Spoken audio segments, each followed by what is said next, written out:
Hello again, everybody! We are back with another Scribblenauts Unlimited Object Editor commentary. That's right, we're going to be creating the Friday Night Funkin Boyfriend character. Boyfriend. Yeah. So let's go ahead. We'll just start off with a boy as our source object. Your source object is not always like exactly, you might start with some kind of like creature or something as your source object, even if the character is intended to be human. In this case, it was kind of a close comparison, I would say, between boy and then boyfriend. We'll probably talk about that a little bit more. We've got a stingray coming down. The interesting thing about the fin or flap of the stingray right there that we've just started to use, you're going to see it go down for both of the parts of his t-shirt that are going over the shoulders and stuff, the sleeves. What's really interesting about it is it's like one of the very few, if not maybe the only that you can't hack, I'm trying to think, but one of the very few stamps that actually has like no black outline on one part of it, so you guys can see that right there. That makes it look like really realistic if you ever can kind of implement it into your designs and things in this game. Anyway, I know I'm missing a lot of stamps right now, probably that in the commentary, I mean. We had circle on the shirt twice, we had a backslash for the line going through, everything except for the arm that's going to have the microphone in it, which we're making now with a disco ball. Everything else is going to be attached to the body, like the torso section here in Scribblenauts, and that's actually just so we can, if we didn't do that,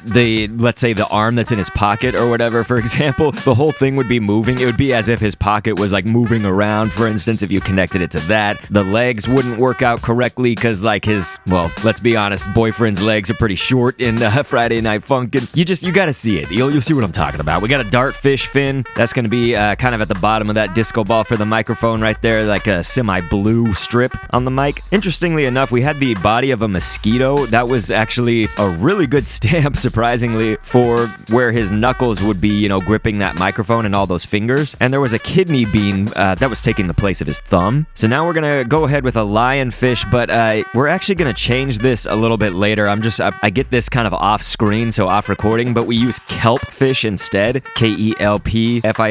So the kelpfish is like tail fin, basically, will be for that shoe flap. And dayfly coming up right here. You saw probably marshmallow went down earlier. That was for his arms on both sides. And that pocket itself is the tail of a blobfish. And then we got cuttlefish. We've used this stamp a lot, so probably don't need to explain that one too much. One of those arm tentacle tendril parts. And let's go with the shambler and take the top back arm over there of the shambler. We're gonna paint that white. That'll go down for the bottom of his shoes. Let's see, we got a golden egg gonna be coming up. This will be for the other shoe. So again, all of this is getting attached to the torso, as you see right there, and we just kind of layer it either behind or forward as needed. And so trying to create that perspective is sort of interesting in Scribblenauts. Let me backtrack. The perspective I mean is of when you look at Friday Night Funkin's boyfriend character, he is almost like at that quarter turn view. We're not looking at him straight on, like face to face, and then we're not looking at him completely sideways. You're gonna see right here, stamp limit reach, delete stamps in order to make room for new ones. That is one thing about Scribblenauts Unlimited. For those who don't know, it's called Scribblenauts Unlimited, but it's actually limited. You do have a limit to how many stamps you can place down. That's why we've got a body without a head right now. So we'll be creating the head separately, and I'll show you how to connect them, of course. What good is a body without a head? Am I right or am I right? Anyway, we're doing the properties right now for our character. This is where you can edit health and all sorts of other things about him. Once we get to this part in the episodes for this series, I like to read background information and fun facts about whatever we're creating in that moment, so let's do this. Boyfriend is the protagonist of Friday Night Funkin, a rhythm game that was originally known to be a prototype, releasing back in October 5th, 2020, but got released more en masse to other websites and things almost a month later. We'll probably censor this, but I'm sure you guys are gonna know what the word is. The full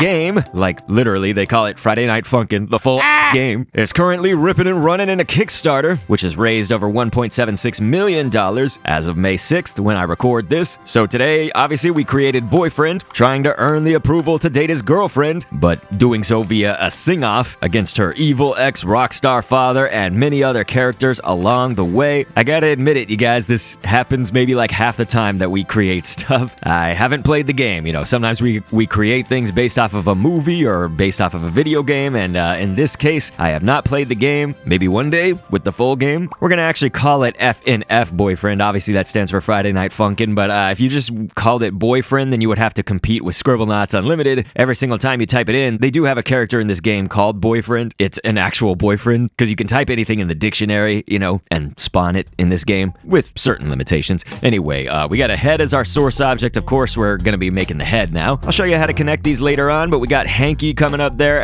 as well as Iguanodon. I'm going to take this like shin. It's kind of that lower leg part, but not the foot. And we took the one in back. And so that's going to finish off the hat right here for now. Blobfish, we'll do that once again. We used it for the pocket earlier, but this time it's going to be for some hair over here on the side of his head. And so we got Duckling coming up next. Interesting stamp because there's just really an interesting head shape, I guess, to Boyfriend. Creating characters that don't have, you know, like either a round or a head that looks sort of like the source object and stuff, it can be a little bit difficult sometimes. I've made use of an alien's body piece, but also Duckling several times, though, to get maybe a lot of characters that have like a curve coming out for their cheek, that sort of thing. And we had a fingernail go down. That's going to be his ear, and nursery fish fin, the side fin, kind of near its head. That's also on the ear, just for more of that detail. A black mamba will take the tail, the very end tail piece. You are going to need to size it up and down, as you just saw I was. Scribblenauts Unlimited, another one of its limits, I guess, is just that when you place something down, for instance, over our head source object here in this case, you do have a limit of the boundaries that you can move it, essentially, like how far away you can move it from that original head source object. And so the way to get around that, obviously, is just as I said, you know, you would make it really big, then kind of like move it over, and then make it small again until you essentially have it where it needs to go. We had a pitching mound as the eyebrows, very interesting in my opinion. And then I'm gonna go with a worm middle body piece. All of that is just painted black, as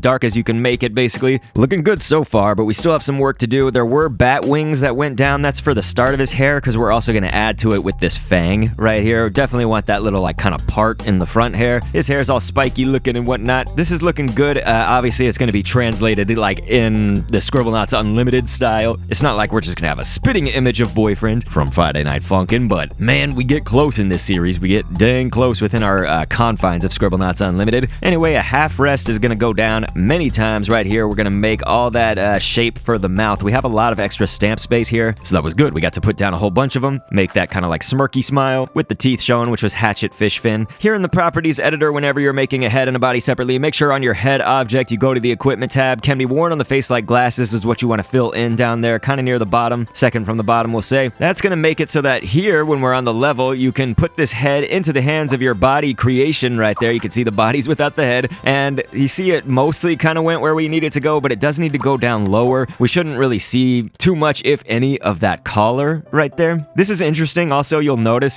this is a design for Boyfriend that I use that is actually starting off with a different boy source object. You could use most of them. It's just that you want to make sure that you can't see any of the like patterns or anything like that on their shirts. So this is just kind of proof that you could use several of the boys that can, I guess, result from the source object when you type in boy as your source object. I mean, I'm just saying that like basically Scribblenauts has like 4 or 5 different designs. When you say boy here, it could be one of several. So let's see, you can see that right now it's still, you know, we placed an adjective on it. So this will be good if you just do not want it to move at all, obviously, because notice when we take off the adjective of still, it's gonna have some of these movements and things. It's the idle, like breathing animation, if you want to call it that, you know, is like going up and down like that, and that's okay. I don't think that that's horrible or anything, but I'm just saying if you wanted yours to be completely still. It's got a movement speed of 0, but check this out. When we do interact right there, he's gonna shoot out an arrow looking shape. This was actually, if you just typed in arrow, you would get like a bow and arrows arrow, and so we wouldn't want that. Man, this moves so quickly, so maybe we'll slow-mo it or something like that. But every time I interact, this is our Boyfriend character's weapon right now in Scribblenauts Unlimited, so I used arrowhead. I wanted to get as close as we could, basically, to that arrow kind of shape, like DDR, but in Friday Night Funkin'. So I said that's his weapon. You know, I think we should test it out. Am I right? Am I right? So we got an evil Kappa monster up in here. Look at this. Not today, son, dude.